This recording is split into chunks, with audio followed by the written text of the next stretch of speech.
ರಾಜ್ಯ ರಾಜಕೀಯದ ಚಾಣಕ್ಯ, ಮಣ್ಣಿನ ಮಗ ಎಂದೇ ಖ್ಯಾತರಾದ ಮಾಜಿ ಪ್ರಧಾನಿ ಎಚ್.ಡಿ. ದೇವೇಗೌಡರು ಅನಾರೋಗ್ಯದಿಂದ ಚೇತರಿಸಿಕೊಂಡು ಆಸ್ಪತ್ರೆಯಿಂದ ಮನೆಗೆ ಮರಳಿದ್ದಾರೆ. ಜ್ವರ ಮತ್ತು ಮೂತ್ರನಾಳದ ಸೋಂಕಿನಿಂದಾಗಿ ಅಕ್ಟೋಬರ್ 6ರಂದು ಬೆಂಗಳೂರಿನ ಮಣಿಪಾಲ್ ಆಸ್ಪತ್ರೆಗೆ ದಾಖಲಾಗಿದ್ದ 92 ವರ್ಷದ ದೇವೇಗೌಡರು 8 ದಿನಗಳ ಚಿಕಿತ್ಸೆಯ ನಂತರ ಸಂಪೂರ್ಣವಾಗಿ ಗುಣಮುಖರಾಗಿದ್ದಾರೆ.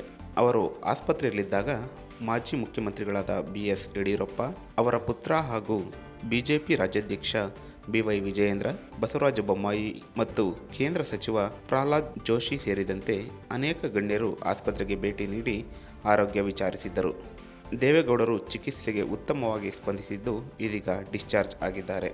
ಆಸ್ಪತ್ರೆಯಿಂದ ಡಿಸ್ಚಾರ್ಜ್ ಆಗಿ ಪದ್ಮನಾಭನಗರದ ತಮ್ಮ ನಿವಾಸಕ್ಕೆ ಮರಳಿದ ಬಳಿಕ ದೇವೇಗೌಡರ ಯೋಗಕ್ಷೇಮ ವಿಚಾರಿಸಲು ಬಿಜೆಪಿ ನಾಯಕರ ದಂಡೇ ಆಗಮಿಸಿತ್ತು.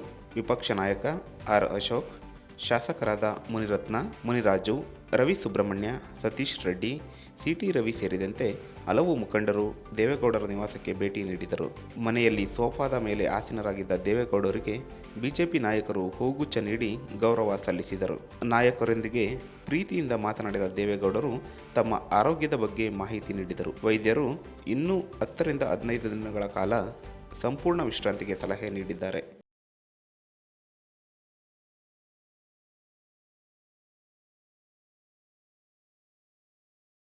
ಹೆಚ್ಚಿನ ಸುದ್ದಿ ಅಪ್ಡೇಟ್ಗೆ ಈಗಲೇ the federal Karnataka YouTube page ಅನ್ನು ಸಬ್ಸ್ಕ್ರೈಬ್ ಮಾಡಿ.